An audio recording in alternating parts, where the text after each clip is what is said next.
Justo en la tumba de mi hijo, recibí un mensaje. Estoy vivo, no le creas a ella.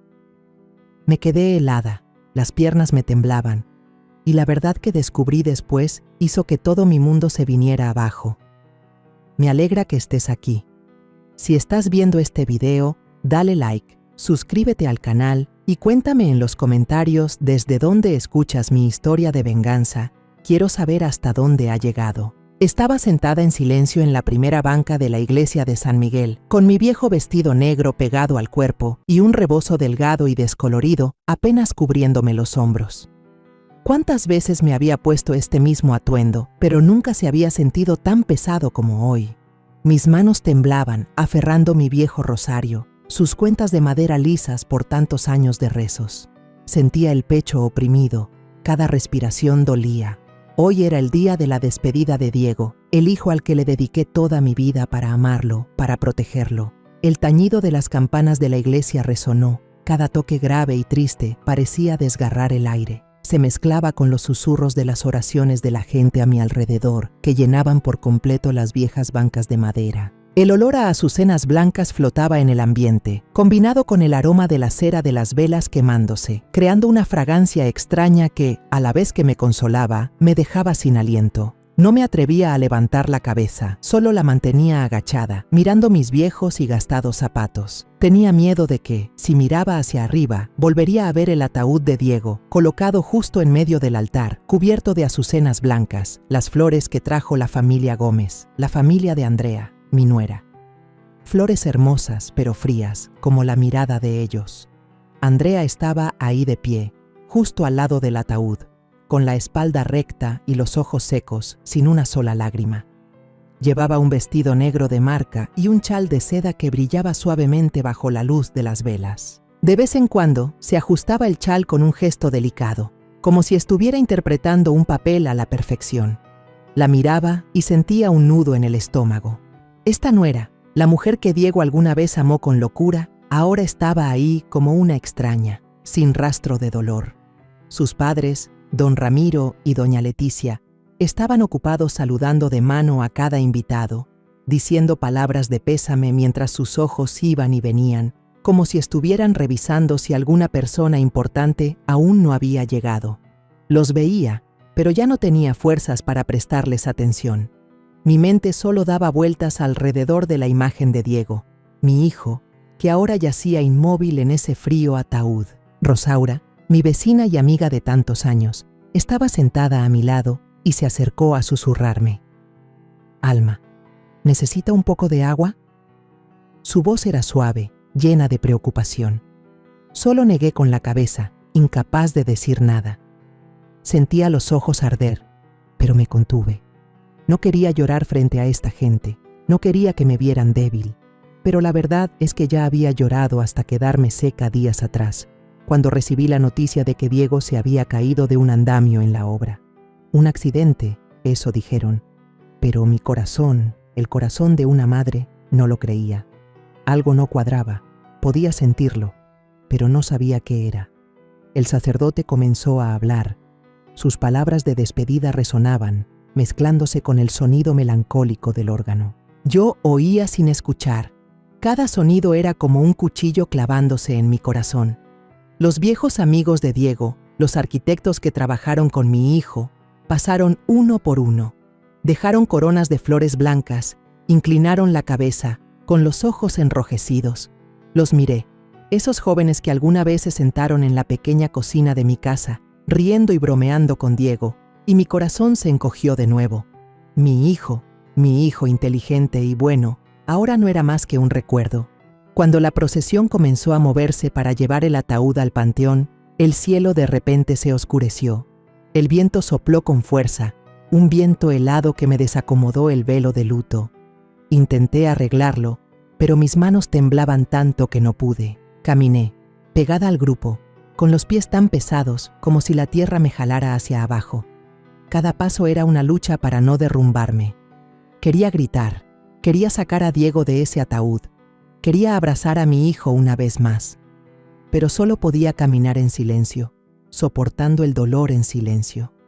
Al llegar al panteón, El sonido de la primera palada de tierra sobre el ataúd sonó seco.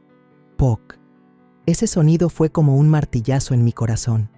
Me persigné. Las lágrimas brotaron, nublando mi vista. Ya no podía ver con claridad, solo la imagen borrosa del ataúd siendo cubierto lentamente por la tierra roja. Diego, mi hijo, a quien crié, quien me abrazaba cada Navidad, ahora se había ido para siempre. Quise gritar, pero sentía la garganta apretada, ningún sonido lograba salir. De repente, el teléfono en el bolsillo de mi falda vibró. Un pequeño bip, pero en el silencio del panteón sonó como un trueno. Me sobresalté, pensando que alguien se había equivocado de número. Con manos temblorosas, saqué el teléfono. La pantalla se iluminó con un mensaje de un número desconocido. Lo leí y el mundo pareció detenerse. Mamá, soy yo. Estoy vivo, no le creas a ella. Me quedé helada.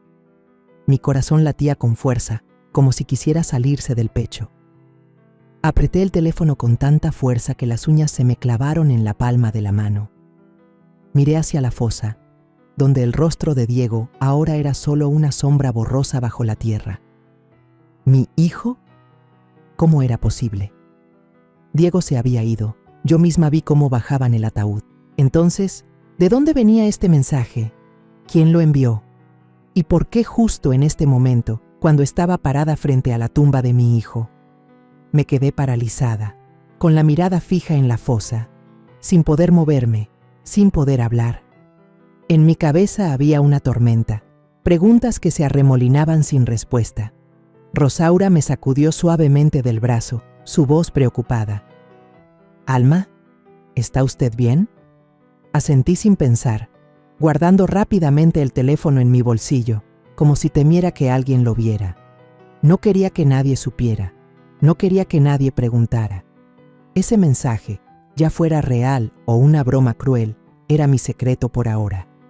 Los invitados comenzaron a irse, dejándome sola con las coronas de flores blancas y el olor a tierra húmeda. Andrea se acercó, el taconeo de sus zapatillas resonando en el suelo de piedra.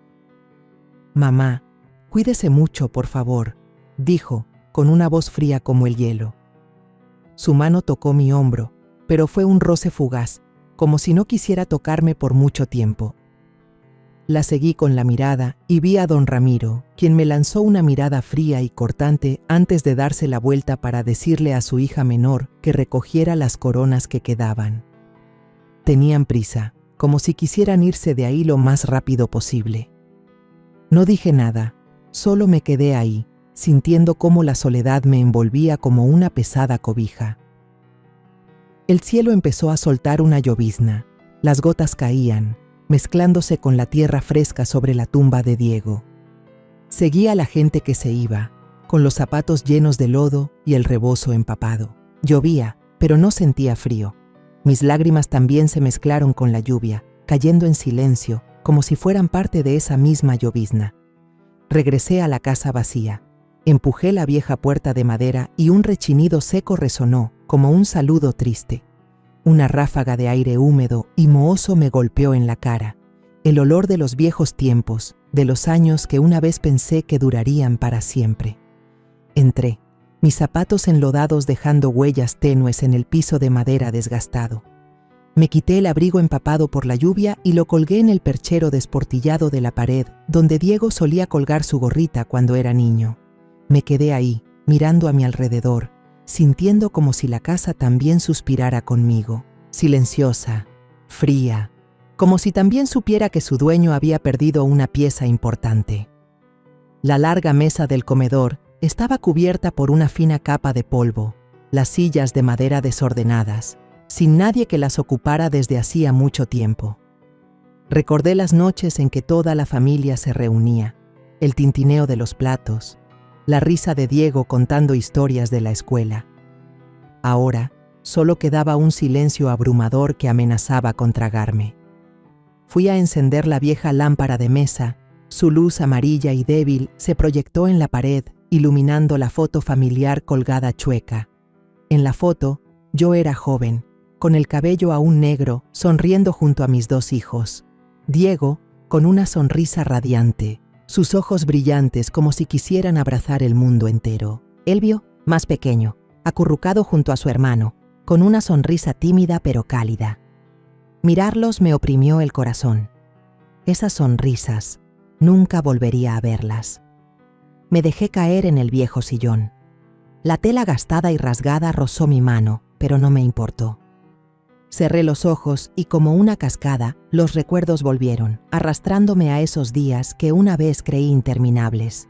Vi la pequeña cocina, el fuego rojizo crepitando, la olla de caldo hirviendo a borbotones, el aroma a elote y frijoles llenando el aire. Diego y Elvio corrían por la sala, sus risas resonando, jugando a los encantados con unos trapos viejos que yo les había cosido. «Mamá, Diego está haciendo trampa», gritaba Elvio, con la cara sonrojada, mientras Diego solo se reía a carcajadas y corría a abrazar a su hermano. Yo los miraba desde la puerta de la cocina, con el corazón tan cálido como el fuego de la estufa.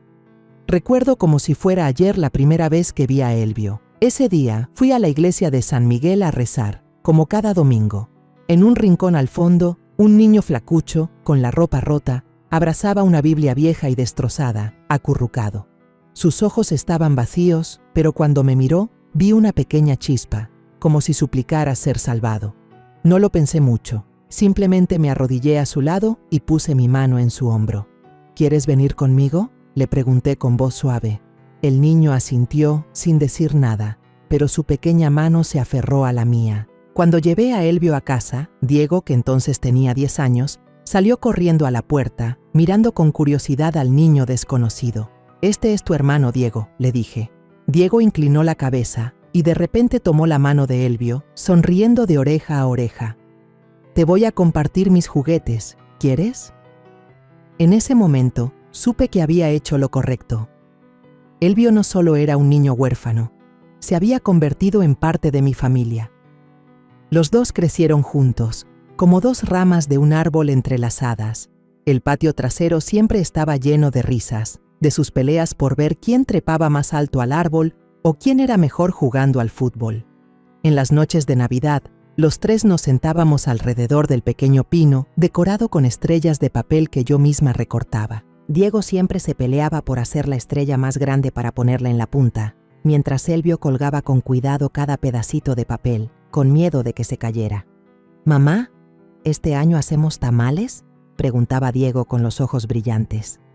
Yo asentía, aunque sabía que tendría que quedarme despierta hasta tarde para amasar la masa y envolverlos. Pero ver a mis dos hijos sonreír, estaba dispuesta a hacer cualquier cosa. Luego el tiempo pasó, cruelmente rápido. Elvio creció, inteligente y trabajador, y consiguió una beca para estudiar en la universidad en Estados Unidos. La noche que se fue, me quedé en el patio trasero, viendo cómo Elvio abrazaba fuertemente a Diego. Diego lloraba, aunque intentaba ocultarlo. «Vete, estudia mucho, y cuando triunfes, no te olvides de volver con mamá y conmigo», dijo Diego, con la voz entrecortada pero tratando de sonar fuerte. Yo me quedé ahí, abrazándolos a los dos, sintiéndome orgullosa y triste a la vez. Cuando Elvio se fue, la casa se sintió vacía de repente. Solo quedamos Diego y yo, apoyándonos el uno en el otro. Diego creció y se convirtió en un arquitecto talentoso. Se mudó a Querétaro, a trabajar en grandes construcciones. Todavía recuerdo las veces que llamaba a casa, contándome sobre sus planos, los edificios que diseñaba. «Mamá, quiero construirte una casa bien bonita, con un jardín de crisantemos blancos», me dijo una vez, con la voz llena de entusiasmo. Yo solo sonreía y le decía, «A mí me basta con que tú estés bien». Pero entonces, Diego conoció a Andrea, la señorita de la familia Gómez, una familia rica y poderosa. La primera vez que la trajo a casa, hice todo lo posible por recibirlos bien. Preparé el mole favorito de Diego. Puse la mesa impecable, pero Andrea solo frunció el ceño al ver el techo de teja viejo y dijo con voz fría, «Qué chiquita es su casa». Sonreí a la fuerza, pero sentí una punzada en el corazón. Diego se quedó ahí, sin decir nada. Solo agachó la cabeza como si estuviera avergonzado de la humilde casa de su madre. Desde entonces, la distancia entre Diego y yo se hizo cada vez más grande. Venía menos a casa. Los fines de semana estaba ocupado con grandes proyectos en la ciudad. Cada vez que venía, Andrea siempre lo acompañaba y yo veía cómo mi hijo cambiaba. Se volvió distante, hablaba poco, sus ojos ya no brillaban como antes. Las llamadas de don Ramiro y doña Leticia, los padres de Andrea, empeoraron las cosas. Involucraron a Diego en proyectos de inversión, en planes de los que yo no entendía nada. Una vez escuché por accidente una llamada de doña Leticia. Su voz era cortante. Esa viuda de pueblo, ¿qué va a saber para meterse? Me quedé ahí, apretando el auricular, pero no dije nada. No quería poner a Diego en una situación difícil. Solo quería que mi hijo fuera feliz. Temprano por la mañana, el canto del gallo del vecino rompió la neblina que aún cubría la pequeña calle. Abrí los ojos, pero sentía como si no hubiera dormido nada en toda la noche. Tenía ojeras profundas, los párpados pesados, como si alguien me hubiera puesto piedras sobre ellos. El cuerpo me dolía, cada paso era lento, como si arrastrara una vida de sufrimiento. Me paré frente al espejo, miré mi rostro, las arrugas más marcadas, los ojos nublados por las lágrimas y el insomnio. Me pregunté, ¿desde cuándo la mujer fuerte que había criado sola a 2 hijos se había vuelto tan frágil? Pero luego negué con la cabeza, diciéndome que tenía que levantarme. Por Diego, no podía permitirme caer. Abrí la puerta y salí al patio. El cielo aún estaba brumoso, el aire fresco me golpeó la cara, trayendo el olor a tierra mojada de la lluvia de anoche. Rosaura, mi vecina de toda la vida, estaba barriendo su patio al otro lado de la calle. Al verme, se detuvo, apoyándose en la escoba, y me gritó, «Alma, ¿pudo dormir algo? Se ve muy cansada». Su voz estaba llena de preocupación, como la de una verdadera hermana. Solo asentí, intentando forzar una sonrisa pálida, pero sentí un nudo en la garganta y no pude decir nada. Quería contarle sobre el extraño mensaje de ayer, sobre las dudas que me carcomían por dentro, pero tenía miedo. Miedo de que si lo decía, todo se complicaría aún más, o peor, que descubriría algo para lo que no estaba preparada. Justo en ese momento, el teléfono en el bolsillo de mi suéter vibró. Un pequeño bip, pero hizo que mi corazón diera un vuelco. Lo saqué, con la mano temblorosa, y encendí la pantalla. De nuevo, el número desconocido. El mensaje apareció, corto pero escalofriante. «No comas ni bebas nada que te den. Quieren que te quedes callada para siempre». Me quedé paralizada frente a la reja, como si mis pies estuvieran clavados al suelo. Mi mano temblaba sin control, leyendo una y otra vez cada palabra, como si al leerlas suficientes veces encontraría una explicación. Pero cuanto más leía, más confundida me sentía. ¿Quiénes eran ellos? ¿Por qué querían que me quedara callada para siempre? Y la persona que enviaba estos mensajes, ¿qué sabía sobre Diego, sobre la muerte de mi hijo? Todavía estaba ahí, con el teléfono apretado en la mano, cuando un coche negro y reluciente se detuvo frente a la reja. La puerta se abrió y Andrea bajó, seguida de su madre, doña Leticia. Iban vestidas impecablemente, como si acabaran de salir de una fiesta elegante. Andrea traía una canasta con pan dulce y doña Leticia una cafetera, cuyo aroma se esparció por el aire. Andrea sonrió, pero su sonrisa era tan falsa que me dio un escalofrío. «Mamá, le trajimos un panecito para que coma y se sienta mejor», dijo, con una voz dulce pero fría. Doña Leticia intervino, con su voz aguda. «Así es, Alma. Una mujer de su edad necesita algo dulce para no estar triste. Tómelo como un detallito de nuestra parte». Las miré, sintiendo como si una serpiente se retorciera en mi estómago. El mensaje de hace un momento todavía resonaba en mi cabeza. «No comas ni bebas nada que te den».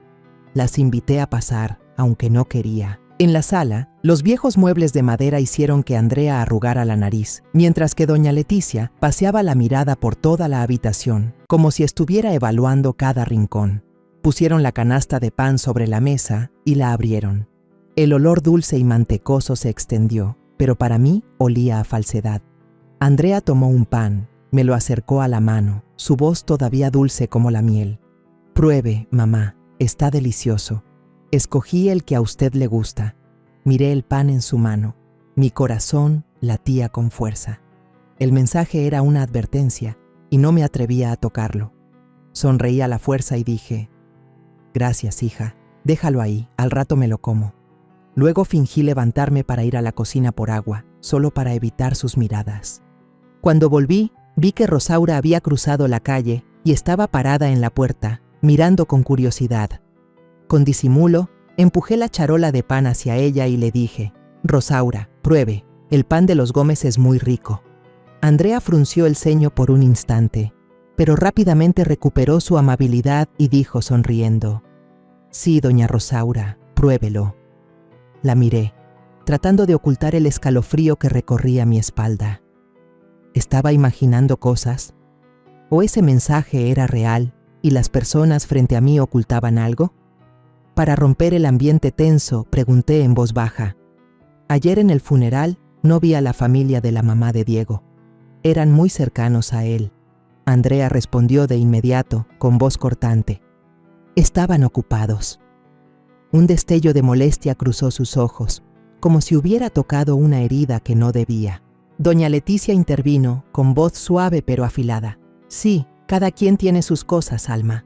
El funeral ya pasó, no se preocupe por eso». Asentí, pero por dentro, las sospechas crecían, como una nube negra que se acercaba. Cuando se levantaron para irse, doña Leticia de repente me apretó la mano tan fuerte que me dolió. Se acercó y me susurró: «Una viuda debería mantener la boca cerrada y no meterse en lo que no le importa». Sus palabras fueron como una puñalada, frías y amenazantes. Me quedé ahí sin responder, solo viendo cómo sus siluetas desaparecían tras la reja. La puerta se cerró y la habitación volvió al silencio. Solo quedaba el olor a pan dulce, como un recordatorio de la farsa que acababa de ocurrir. Me senté en el sillón, con la mano en el pecho, sintiendo una tormenta formándose dentro de mí.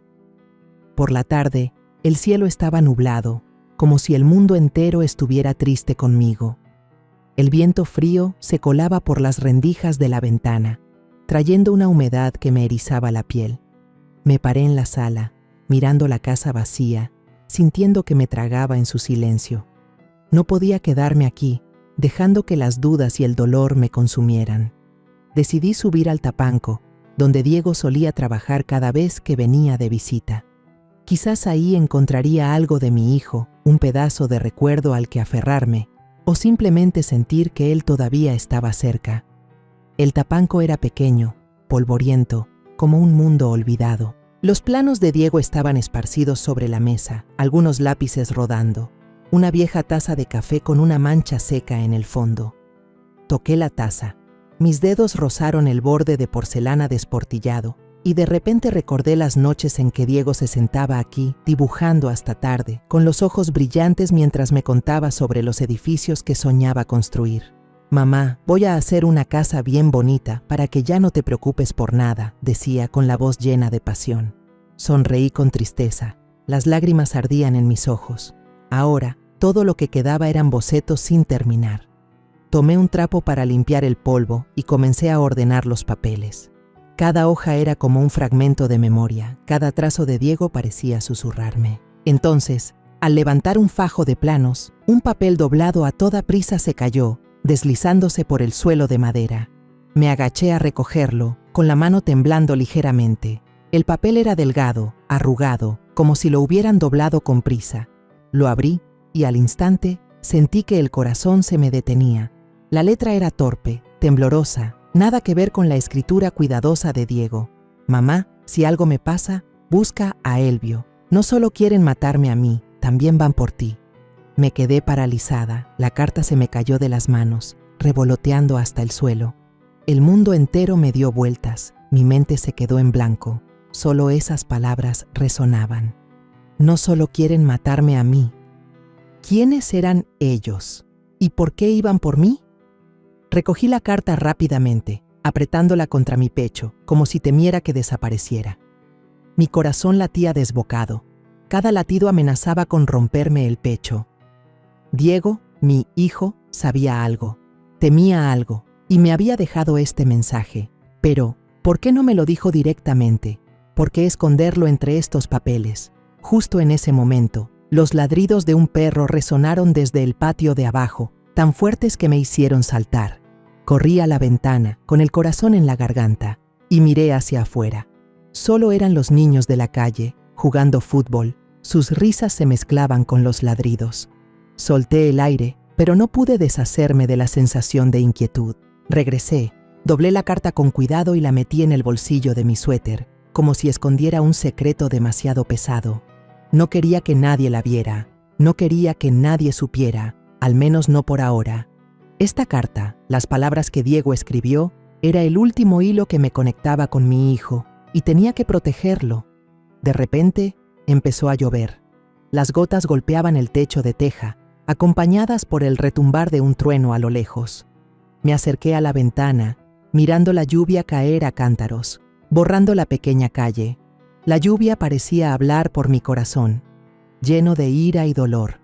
Me quedé ahí, con la mano apretando la carta en mi bolsillo, sintiendo como si una verdadera tormenta estuviera a punto de desatarse en mi vida. Cayó la noche y la lluvia arreciaba. Cada gota golpeaba con fuerza el viejo techo de teja, creando sonidos pesados, como el de mi corazón rompiéndose. El techo goteaba, y el agua caía con un sonido frío en una cubeta de metal colocada en medio de la sala. Un sonido monótono y triste, como si contara cada segundo que pasaba en mi dolor. Me senté en el viejo sillón, con la carta de Diego apretada en la mano, sus palabras torpes grabadas en mi corazón. No solo quieren matarme a mí, también van por ti. Esa frase resonaba, impidiéndome dejar de pensar. ¿Quiénes eran ellos? ¿Y por qué Diego, mi hijo, tuvo que escribir palabras tan desesperadas? Abracé la carta contra mi pecho, sintiendo que abrazaba al propio Diego, pero el dolor solo se hizo más profundo. Las dudas en mi interior crecían, como un fuego lento, ardiente y aterrador. Afuera, los truenos retumbaban, haciendo vibrar el marco de la ventana. Me sobresalté, mirando la cortina de lluvia, con el corazón inquieto. Todo parecía estar en mi contra. La lluvia, el viento y los secretos que aún no podía alcanzar. De repente, unos golpes insistentes sonaron en la puerta. Toc, toc, toc. El sonido rasgó el silencio, haciendo que mi corazón se acelerara. ¿Quién podría ser a estas horas, en medio de este aguacero? Asustada, tomé el palo de bambú que estaba en una esquina, con la mano temblorosa. Los golpes se hicieron más urgentes, mezclándose con los ladridos feroces de los perros de la calle. Caminé lentamente hacia la puerta, cada paso pesado, como si caminara sobre lodo. No sabía a qué le tenía más miedo, a un extraño o a la verdad que intentaba encontrar. Temblando, entreabrí la puerta. La tenue luz de la lámpara del patio se coló. Frente a mí estaba Elvio, empapado con un abrigo viejo, el cabello pegado a la frente, los ojos enrojecidos como si acabara de llorar. Me quedé helada. El palo se me cayó de las manos y golpeó el suelo con un clac. «Elvio», susurré, con la voz entrecortada, sin poder creer lo que veía. Sin pensarlo más, corrí y lo abracé.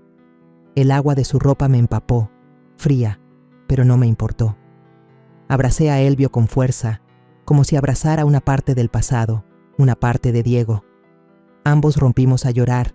Nuestras lágrimas se mezclaron con la lluvia. «Mamá». La voz de Elvio era un murmullo tembloroso. Ya volví. Lo hice pasar. Tomé rápidamente una toalla seca de detrás de la puerta y le sequé el pelo y los hombros. Mis manos seguían temblando, no por el frío, sino por una mezcla de alegría y dolor. Elvio, el hijo adoptivo que había amado como si fuera mío, ahora estaba frente a mí, después de tantos años de ausencia. Puse una tetera caliente sobre la mesa. El aroma a té de hierbas se esparció, pero no logró calmar la tormenta en mi interior. Nos sentamos, uno frente al otro. La luz amarillenta de la lámpara iluminaba el rostro de Elvio, ahora maduro, pero sus ojos aún tenían la dulzura del niño de antes. Quería preguntarle tantas cosas, saber por qué había vuelto justo ahora, pero me quedé en silencio, esperando que él hablara. Elvio respiró hondo, me miró directamente a los ojos y dijo con voz grave: «¿Mamá? Fui yo quien le mandó los mensajes. No fue Diego. Sus palabras fueron como una puñalada que me dejó sin aliento. Lo miré fijamente, sin poder articular palabra. Esos mensajes, esas líneas que me habían llenado de esperanza y pánico, ¿eran de Elvio? Quise preguntar, gritar, pero sentía la garganta cerrada. Elvio sacó su teléfono, encendió la pantalla y me mostró una serie de mensajes entre él y Diego, palabras cortas pero llenas de angustia. Luego reprodujo un video diciendo en voz baja, «Mire esto». Diego me lo mandó antes de que... La pantalla se iluminó y apareció el rostro de Diego, demacrado, con los ojos llenos de preocupación. Estaba sentado en su conocido estudio. La luz tenue iluminaba su cara ojerosa. La voz de Diego era ronca, como si intentara contener el miedo. «Elvio, me están obligando a firmar un seguro de vida, a escribir un testamento. Ahora también quieren obligar a mamá a firmar. Si algo me pasa, vuelve y protege a mamá». Me cubrí la cara, las lágrimas brotaron, cayendo en silencio. Diego, mi hijo, sabía que estaba en peligro. Intentó protegerme, incluso al borde de la muerte. Miré la pantalla, el rostro de mi hijo, y sentí que el corazón se me partía en 1000 pedazos. Elvio me tomó la mano con fuerza, su mano estaba cálida, pero su voz era firme. Diego confió en mí, y no la voy a dejar sola, se lo prometí. Levanté la vista. Miré a los ojos a Elvio y vi en ellos una determinación que nunca antes había visto. Ya no era el niño flacucho que había recogido de la iglesia. Ahora era un hombre, con el amor y la responsabilidad por su familia, aunque no compartiéramos la misma sangre. Asentí. Las lágrimas seguían cayendo, pero en mi interior una pequeña chispa de esperanza comenzó a encenderse. Elvio había vuelto y ya no estaba sola. Afuera, la lluvia seguía cayendo a cántaros, como si intentara limpiar los pecados que alguien trataba de ocultar. Esa noche, mi pequeña casa estaba sumida en la oscuridad, solo la débil luz de la vieja lámpara de mesa se reflejaba en la pared. La lluvia seguía cayendo a cántaros, el golpeteo en el techo de teja parecía acompasar mi dolor. Me senté frente a Elvio en la vieja mesa de madera, donde Diego solía comer sus sencillas comidas conmigo. Elvio puso su laptop sobre la mesa, su mirada era seria, como si se preparara para mostrarme algo que lo cambiaría todo. «Mamá, necesita ver esto», dijo, con voz baja pero firme. Asentí, aunque mi corazón latía con fuerza, como si supiera que lo que estaba a punto de ver me rompería el corazón una vez más. Elvio le dio al play y la pantalla de la laptop se iluminó. El rostro de Diego apareció, demacrado, con los ojos hundidos, como si no hubiera dormido en días. Estaba sentado en su estudio. La luz tenue de una lámpara de escritorio iluminaba su rostro lleno de angustia. «Mamá». La voz de Diego era ronca, entrecortada, como si le costara un gran esfuerzo hablar. «Andrea no se casó conmigo por amor. Solo quería mi dinero. Sus padres me amenazaron con usted.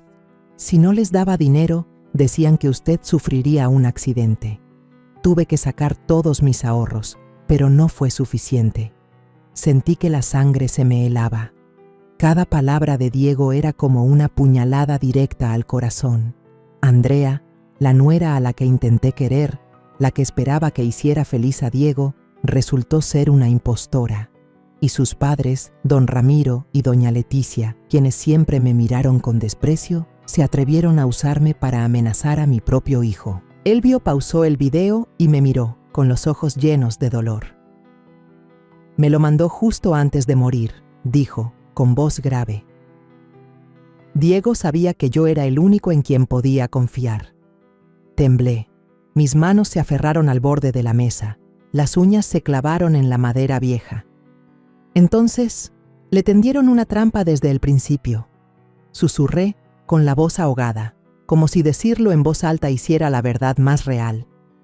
Elvio asintió, sin decir nada, pero su mirada era firme, como si quisiera darme fuerzas. Puso otro video.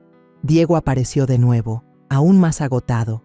Su voz temblaba, pero cada palabra era decidida.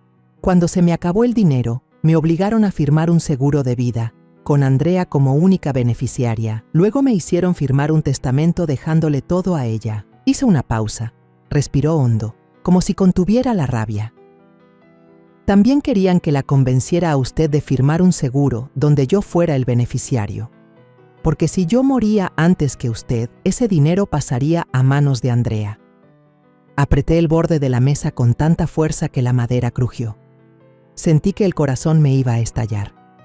Resulta que todo era un plan, una trampa montada desde hacía mucho tiempo. Diego, mi hijo, había sido acorralado, forzado, amenazado. Y yo, su madre, no tenía ni idea. Diego en el video miró directamente a la cámara, sus ojos llenos de desesperación pero también de determinación. «Me voy a negar», dijo, marcando cada palabra. «Si se atreven a tocar a mi mamá, le voy a contar todo a la policía». El video terminó. La pantalla se quedó en negro, solo se oía el sonido de la lluvia afuera. Me cubrí la cara, las lágrimas brotaron, corriendo por mis manos arrugadas. Lloré sin hacer ruido, solo con sollozos ahogados. Diego, mi hijo, luchó hasta el final, no por él, sino por mí. Intentó protegerme, aún sabiendo que podía perderlo todo. Pero perdió, y ahora era yo quien debía continuar esa lucha. Elvio se levantó, se acercó y puso una mano en mi hombro. «Mamá, él lo sabía y me pidió ayuda», dijo con voz segura. «Ahora yo la voy a proteger, como Diego quería». Levanté la vista y miré a Elvio a los ojos.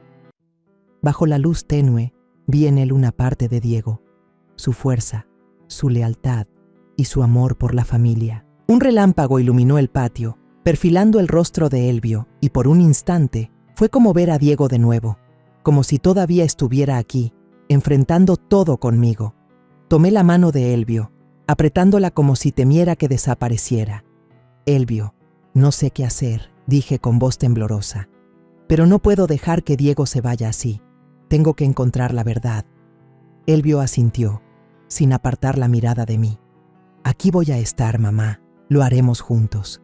Sus palabras fueron como una pequeña llama que calentó mi corazón helado. Ya no estaba sola. Elvio, el hijo adoptivo que había amado como si fuera mío, ahora era mi único apoyo en esta tormenta. Esa noche apenas dormí. La lluvia golpeaba sin cesar, como si intentara lavar mi dolor, pero solo me mantenía más despierta. A la mañana siguiente, desperté con los ojos hinchados, como si las lágrimas hubieran corrido en silencio toda la noche sin que me diera cuenta. El sueño no llegó, solo las imágenes de Diego, sus palabras en el video y su carta garabateada me atormentaban. Mi cuerpo estaba agotado, como si cada paso arrastrara una vida de sufrimiento. Salí a la sala y vi que Elvio ya estaba despierto desde temprano. Una taza de café negro y humeante me esperaba en la vieja mesa de madera. Me miró, con una mezcla de preocupación y firmeza. «Necesita estar lúcida, mamá», dijo, con voz grave pero segura. «Hoy empezamos», asentí, tomando la taza. El vapor me calentó las manos, pero mi corazón seguía frío. Una parte de mí tenía miedo de que la verdad fuera aún más dolorosa de lo que ya sabía. Pero otra parte, más fuerte, me impulsaba a seguir. Por Diego, no podía detenerme. Salimos de casa. Todavía lloviznaba, las gotas caían sobre la pequeña calle. El vendedor ambulante de la esquina nos gritó, ofreciéndonos tamales calientes. Elvio se detuvo, compró 2 y me dio 1. «Coma algo, mamá, tiene que guardar fuerzas», dijo, con voz suave. Tomé el tamal, pero no tenía ganas de comer. Sentía el estómago revuelto, no por hambre, sino por las dudas que gritaban dentro de mí. Solo sonreí débilmente. Guardé el tamal en la bolsa de mi suéter y seguimos caminando hacia la parada del camión. El ruido de los coches, el olor a humo y a lluvia me rodeaban, pero no les presté atención. En mi mente solo había un objetivo: descubrir la verdad sobre la muerte de Diego. Llegamos al Banco Central de Querétaro, un edificio imponente con un vestíbulo amplio y reluciente. El piso de mármol brillaba bajo las luces. Los empleados con uniformes azul marino iban y venían deprisa, pero una joven me reconoció en cuanto entré. «Doña Alma», dijo, con la voz temblorosa y una mirada de pena. «Lamento mucho lo de Diego». Asentí, tratando de contener el dolor que sentí en el pecho. El nombre de mi hijo, mencionado por otros, seguía siendo como una puñalada. Elvio intervino, yendo directo al grano con voz cortante. Necesitamos revisar los registros de su cuenta, especialmente los retiros recientes. La empleada dudó, mirando a su alrededor como si temiera que alguien la viera, y luego nos llevó a una pequeña oficina al final del pasillo. Ahí dentro, encendió la computadora y la pantalla se iluminó con el historial de transacciones de Diego. Me paré detrás de ella, con las manos aferradas al respaldo de la silla para mantenerme en pie. Las cifras aparecieron, frías y crueles: 50,000 pesos, luego 100,000 pesos, retirados continuamente, con solo unas semanas de diferencia. Eran cantidades tan grandes que me marearon. Diego, mi hijo, que ahorraba cada centavo para comprarme un rebozo nuevo, ¿cómo pudo sacar tanto dinero? La empleada bajó la voz, susurrando como si temiera que la escucharan. Cada vez que venía, lo acompañaba un hombre mayor. Creo que era su suegro. Me quedé sin aliento. Sentí que la sangre dejaba de circular.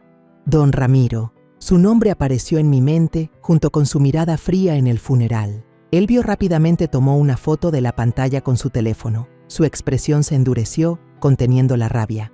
La empleada continuó, dándonos una fotocopia del contrato del seguro de vida. La tomé con la mano temblando.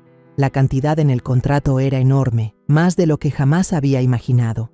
Pero lo que hizo que mi corazón se detuviera fue la línea que indicaba al beneficiario: Andrea Gómez. Solo ella. No yo, no la familia, solo Andrea. Apreté el papel, clavándome las uñas en la palma de la mano, y dije con la voz ahogada: a mi hijo. Lo orillaron a esto. Elvio puso una mano en mi hombro, sin decir nada, pero su mano apretó con fuerza, como si quisiera transmitirme su fuerza. Antes de irnos, la empleada me deslizó un fajo de otros recibos en la mano. Su voz era casi un susurro. La firma en estos se ve muy diferente. Creo que lo obligaron a firmar. Miré los papeles, las letras torpes, temblorosas. No se parecían en nada a la firma segura de Diego. Cada trazo era como un grito de auxilio que no había escuchado. Al salir del banco, el sol pegaba fuerte, pero no sentí ningún calor. Me apoyé en el hombro de Elvio. Sentía las piernas temblar, como si ya no tuvieran fuerzas para seguir. El ruido de la calle, la gente pasando, pero en mi cabeza solo había un pensamiento. Tenía que desenmascararlos. Andrea, don Ramiro, doña Leticia, los que empujaron a Diego a la muerte, los que se aprovecharon del amor y la confianza de mi hijo. Por la tarde, el aire seguía húmedo y pesado, como mi estado de ánimo. Elvio y yo nos bajamos de un camión viejo y nos detuvimos frente a la reja de la obra, donde supuestamente Diego se cayó del andamio. La reja de metal, ancha y oxidada, parecía una boca abierta lista para tragarse mis esperanzas. El rugido de una revolvedora de cemento se mezclaba con los gritos de los trabajadores y el martilleo constante. El olor a polvo y cemento me picó la nariz, haciéndome toser. Me quedé ahí, mirando la obra, y sentí el corazón oprimido. Aquí fue donde Diego se fue, donde mi hijo, con todos sus sueños y su pasión, cayó para siempre. Miré hacia el andamio altísimo. Las barras de metal brillaban, recién instaladas, se veía tan sólido como una fortaleza. Ni una grieta, ni una señal de que estuviera flojo. Recordaba a Diego contándome cómo revisaba cada detalle de sus construcciones, siempre cuidadoso, siempre meticuloso. ¿Cómo podía un andamio tan nuevo haberse derrumbado? ¿Cómo una persona como Diego, con tantos años de experiencia, pudo caerse de una manera tan absurda? Apreté mi rosario, clavándome las uñas en la palma de la mano. No está bien, me susurré a mí misma. Esto no está bien. Elvio caminaba a mi lado, con la mirada afilada, conteniendo la rabia. Vio a un joven trabajador descansando en un rincón de la obra, secándose el sudor con un trapo sucio. Elvio se acercó y le preguntó en voz baja pero firme: ¿Usted estuvo aquí el día del accidente del ingeniero Diego? El trabajador levantó la vista con una mirada de desconfianza. Miró a su alrededor, como si temiera que alguien lo escuchara, y luego susurró: Sí, aquí estuve. El andamio lo acababan de poner el día anterior. Estaba bien macizo. No se pudo haber caído solo. Sus palabras fueron como un martillazo en mi corazón. Me sentí débil, me agarré del brazo de Elvio, sintiendo que las piernas me fallaban. Entonces, ¿por qué, Diego?, dije con la voz entrecortada, sin poder terminar la frase. El trabajador negó con la cabeza, con una mirada de pena. No sé, señora, pero ese día las cosas no estaban normales. Sentí como si un velo que cubría la verdad se estuviera levantando lentamente, pero cada nueva pieza solo me causaba más dolor. Elvio me apretó la mano, como para darme fuerzas, y me guió a través de los montones de ladrillos y polvo. Un velador viejo de pelo canoso se nos acercó reconociéndome. «Usted es la mamá del ingeniero Diego, ¿verdad?», preguntó con voz grave y triste. «Lo siento mucho. Era un buen hombre», asentí con las lágrimas a punto de brotar. «Gracias», dije, con voz temblorosa. «¿Usted sabe algo de ese día?». Elvio intervino, su voz más aguda. «¿Vio algo extraño?». «Lo que sea». El velador suspiró, mirando a su alrededor como si temiera que lo estuvieran vigilando. Bajó la voz, casi susurrando. Ese día era la hora de la comida. Todos los trabajadores se habían ido. Vi al joven Diego entrar con un hombre mayor. Creo que era su suegro. Entraron a la obra y al poco rato oí el golpe. Corrí, pero ya era tarde. Sentí que me ahogaba. Apreté el brazo de Elvio. Don Ramiro. Otra vez él. El hombre de la mirada fría en el funeral, el que aparecía en los recibos del banco, ahora estaba en la obra justo antes de que Diego muriera. Pregunté temblando, ¿hay alguna cámara que haya grabado algo? El velador asintió con un destello de esperanza en los ojos. Dentro de la obra no hay cámaras, pero en la entrada hay una. Grabó cuando entraron juntos. Nos llevó a su pequeña caseta. Sacó una vieja memoria USB y se la dio a Elvio. Esta es una copia. La guardé porque sabía que esto no era tan simple. Elvio guardó la USB con cuidado en su bolsillo y le dio las gracias. Vimos el video ahí mismo, en el teléfono de Elvio. La imagen era borrosa, pero clara. Diego, caminando con cansancio, entraba a la obra junto a don Ramiro. Se decían algo y luego desaparecían tras la reja. Elvio suspiró, su voz grave. Esto prueba que entraron juntos, pero no es suficiente para acusarlo. Miré a mi alrededor en la obra. El rugido de la maquinaria y el martilleo constante me golpeaban la cabeza. Sentí una rabia indescriptible. Diego no se cayó. Diego no fue descuidado. Alguien empujó a mi hijo. Le arrebató la vida. Imaginé a Diego en el andamio, solo con don Ramiro, y luego me cubrí la cara. Las lágrimas cayeron en silencio. ¿Cómo pudieron hacerle eso a mi hijo?, susurré con la voz ahogada. Elvio me abrazó por los hombros, sin decir nada, pero su mano se apretó con fuerza, como si quisiera decirme que sentía el mismo dolor. Nos fuimos de la obra en silencio, caminando sobre el suelo polvoriento. Sentía que caminaba en una pesadilla, donde cada paso me acercaba a una verdad terrible, pero no podía detenerme. Miré al cielo, ahora despejado, pero no me trajo ningún consuelo. «Diego», susurré, como si mi hijo pudiera escucharme en algún lugar. «Mamá va a encontrar la verdad por ti, te lo prometo». Era tarde en la noche, mi pequeña casa estaba a oscuras, solo el sonido de la lluvia cayendo en el patio rompía el silencio, como si contara una historia triste sin palabras. Elvio y yo estábamos sentados en la sala. La luz amarillenta de la vieja lámpara de mesa iluminaba su rostro, tenso y decidido.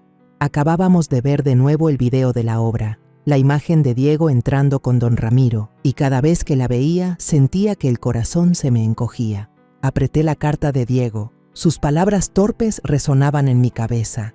«No solo quieren matarme a mí, también van por ti». Quería actuar, gritar, pero no sabía por dónde empezar. Elvio estaba sentado frente a mí, en silencio, pero su mirada parecía trazar un plan en secreto, como un soldado preparándose para la batalla. De repente, unos golpes suaves en la puerta rompieron mis pensamientos. Toc, toc, eran golpes ligeros, pero en el silencio sonaron como un trueno. Me sobresalté. El corazón me latió con fuerza. ¿Quién podría ser a estas horas, con esta lluvia?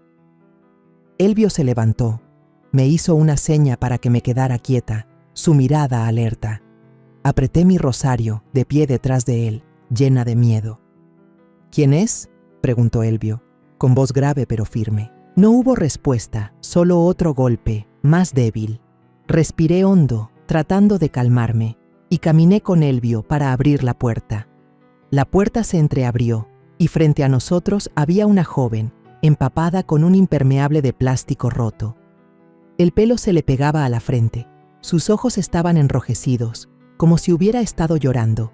Temblaba, abrazándose a sí misma para protegerse del frío.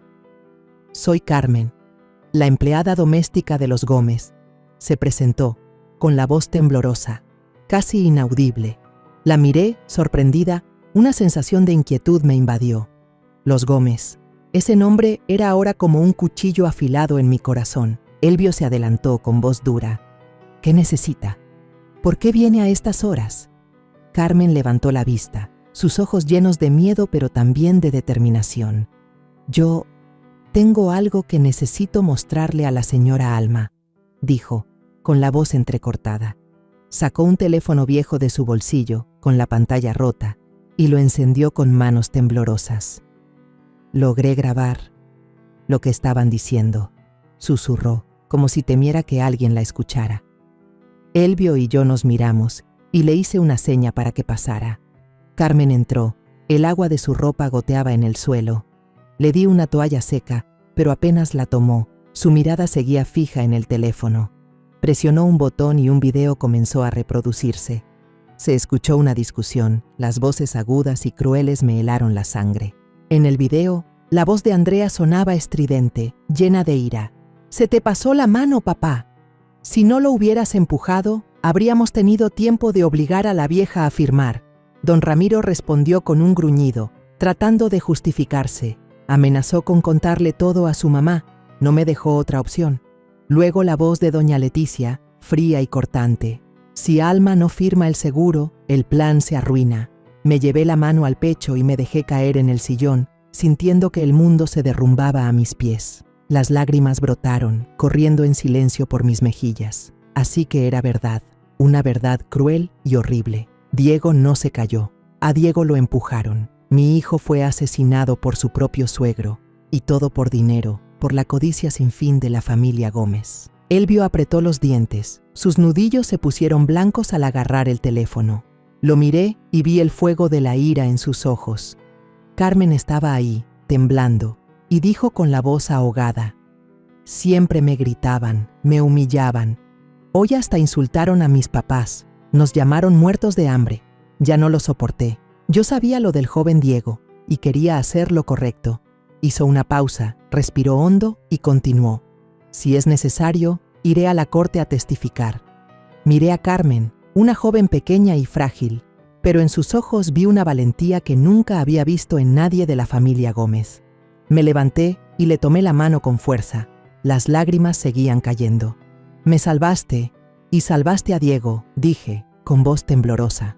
«Gracias, hija, por darme la oportunidad de buscar justicia para mi hijo». Carmen agachó la cabeza, sus lágrimas también caían. «Solo quería hacer lo correcto, señora», susurró. Elvio le puso una mano en el hombro, su voz grave pero cálida. «Eres muy valiente, Carmen. No dejaremos que los enfrentes sola». A la mañana siguiente, Elvio y yo llevamos todas las pruebas a la delegación. La carta de Diego, el video que dejó, los recibos del banco con la firma forzada, el video de la cámara de la obra y ahora el video de Carmen. Todo era como un conjunto de cuchillos afilados, listos para exponer el crimen de la familia Gómez. Me paré frente al escritorio del oficial, entregando cada papel, cada USB, con las manos temblando. «Esto es todo lo que tenemos», dije, con la voz entrecortada. «A mi hijo lo mataron. Por favor, ayúdenos». El oficial me miró con compasión y asintió. «Investigaremos, señora Alma. Se lo prometo». Por la tarde, la noticia se extendió por el pueblo como un huracán. La policía arrestó a Andrea, a don Ramiro y a doña Leticia justo cuando iban de camino a mi casa, con una nueva carpeta de seguros, seguramente para seguir presionándome a firmar. Los vecinos se reunieron frente a mi puerta, comentando en voz baja. «Por fin se supo la verdad», dijo doña Rosaura, tomándome la mano, con los ojos enrojecidos. «Es usted muy fuerte, Alma». Solo asentí, incapaz de hablar, sintiendo una mezcla de dolor y alivio. El juicio se llevó a cabo en el Juzgado Central de Querétaro. Parecía que todo el pueblo se había reunido ahí, llenando los asientos y los pasillos. Los murmullos resonaban como olas, pero yo estaba sentada en la primera fila, con las manos temblorosas aferradas a mi rosario, sin escuchar nada más que los latidos de mi corazón. A mi lado estaba Elvio, con la mirada firme, y Carmen, la joven valiente, en silencio pero con la cabeza en alto. Los miré, sintiendo que me aferraba a los 2 últimos hijos que me quedaban, los que me habían acompañado en esta tormenta. Me susurré a mí misma: «Diego, hoy haré lo último por ti». Pero en mi corazón sabía que nada podría llenar el vacío que mi hijo había dejado. Cuando el fiscal se levantó, toda la sala guardó silencio. Puso el video que Carmen había grabado arriesgándose, y la voz de Andrea resonó, aguda y cruel. «Se te pasó la mano, papá». Cada palabra que salía de los altavoces era como un cuchillo en mi corazón. El público contuvo el aliento. Algunos se cubrieron la boca horrorizados, otros negaban con la cabeza. Don Ramiro, sentado en el banquillo de los acusados, se puso rojo y trató de gritar algo, pero su mirada era de pánico. Andrea mantenía la cabeza gacha. Su cabello, antes impecable, ahora estaba desordenado, sin rastro de su arrogancia. Doña Leticia, la que siempre me miró con desprecio, ahora estaba inmóvil, con las manos entrelazadas. Los miré, a los que me arrebataron a Diego, y sentí una oleada de rabia mezclada con un dolor indescriptible. El fiscal continuó, su voz grave y segura, presentando cada prueba como un martillazo: la carta que Diego dejó, con su letra desesperada, los recibos del banco con la firma forzada, el video que Diego le envió a Elvio, donde mi hijo intentó advertir sobre el plan de los Gómez. Cada prueba era una nueva herida que me dejaba sin aliento. El abogado defensor intentó interrumpir, su voz apresurada: «Esto no es suficiente para culpar a mis clientes». Pero el juez, un hombre mayor de mirada severa, golpeó el mazo. «Silencio, son pruebas legales». El sonido del mazo resonó, decisivo, marcando un punto de inflexión. Luego fue el turno de Carmen. Se puso de pie, con las manos temblando, pero la voz clara y fuerte, resonando en la sala. Yo lo vi, y yo misma los escuché. Admitieron haber empujado al joven Diego, haber planeado todo para cobrar el seguro. Yo testifico. La sala volvió a agitarse, y vi los ojos de Carmen, asustados pero llenos de determinación. Don Ramiro golpeó la mesa, rojo de ira, gritando: «Esa mocosa miente, solo es una sirvienta». Pero el juez lo interrumpió con voz firme. «Precisamente porque ella estaba en su casa, su testimonio es aún más creíble». Miré a Carmen, sintiendo una gratitud inmensa. Esa joven, con su valentía, me estaba ayudando a obtener justicia para Diego. Finalmente, el juez se puso de pie. Su voz resonó en la silenciosa sala del tribunal. Andrea Gómez, Ramiro Gómez y Leticia Gómez son declarados culpables de homicidio, fraude de seguros y conspiración para cometer robo. La sentencia fue dictada, severa e implacable. Me quedé sentada, aturdida. Las lágrimas corrían por mis mejillas, una mezcla de dolor y alivio. La justicia para Diego finalmente había llegado, pero ¿por qué mi corazón seguía tan pesado? Miré a Elvio, vi que apretaba la mano de Carmen. Sus ojos estaban enrojecidos, pero sus labios apretados, conteniendo la emoción. Puse mi mano en su hombro y susurré: «Lo logramos, hijo». Pero por dentro, sabía que nada me devolvería a Diego. Después del juicio, una multitud me rodeó al salir del juzgado. Mis vecinos, rostros conocidos del pueblo, se acercaron a tomar mi mano. «Doña Alma, qué valiente es usted», dijo doña Rosaura, con los ojos llorosos. «Diego, desde el cielo, le está sonriendo». Asentí, tratando de esbozar una sonrisa, pero las lágrimas seguían cayendo. «Gracias, comadre», susurré, con la voz ahogada. Un hombre mayor que había trabajado con Diego me tomó la mano y dijo: Era un buen muchacho, doña Alma. Hizo lo correcto. Solo asentí, sin poder decir más. Sentía alivio porque la verdad había salido a la luz, pero también un dolor inmenso por el precio tan alto que habíamos pagado. Unos meses después, decidí irme al extranjero con Elvio. No fue una decisión fácil. La casita, donde Diego y yo vivimos días felices, donde Elvio corrió y jugó con su hermano, contenía toda una vida de recuerdos. Pero sabía que si me quedaba, estaría atrapada para siempre en el dolor. El día de la partida, me paré frente a la puerta, con la vieja llave en la mano. Miré la casa por última vez, sus paredes agrietadas, su techo de teja con musgo, y de repente vi la imagen de Diego, sonriendo radiante, corriendo a recibirme como cuando era niño. Dejé un ramo de crisantemos blancos en el alféizar de la ventana y susurré: «Adiós, hijo, te llevaré conmigo en mi corazón». Luego cerré la puerta con llave y me alejé, sin mirar atrás. En el avión, Elvio me tomó la mano con fuerza. Su mirada era cálida, pero aún tenía un rastro de tristeza. «De ahora en adelante, yo seré su apoyo, mamá», dijo, con voz segura. Asentí. Las lágrimas cayeron en silencio. Miré por la ventanilla. El sol se reflejaba en las nubes blancas y esponjosas. Una extraña sensación me invadió, una mezcla de pérdida y esperanza. Pensé en Diego, en los años que pasamos juntos, en Elvio, el hijo adoptivo que se convirtió en mi verdadera familia. «La sangre no siempre te hace familia», susurré, con la voz entrecortada. «La verdadera familia es la que se queda a tu lado cuando todo se derrumba». Elvio me apretó la mano, sin decir nada, pero supe que entendía. El avión despegó, llevándonos hacia un nuevo comienzo. Miré las nubes, imaginando que Diego estaba en algún lugar, sonriéndome.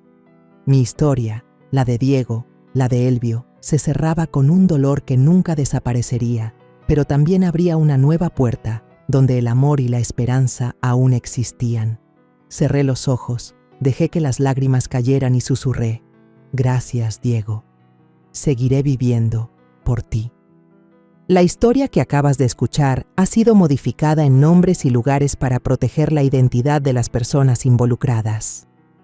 No contamos esto para juzgar, sino con la esperanza de que alguien escuche y se detenga a reflexionar. ¿Cuántas madres están sufriendo en silencio dentro de su propio hogar? Yo realmente me pregunto, si tú estuvieras en mi lugar, ¿qué harías? ¿Elegirías callar para mantener la paz?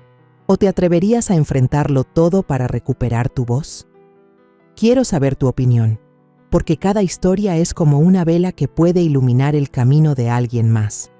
Dios siempre bendice, y estoy convencida de que la valentía nos lleva a días mejores. Mientras tanto, en la pantalla final te dejo 2 de las historias más queridas del canal. Estoy segura de que te sorprenderán. Gracias por haberte quedado conmigo hasta este momento.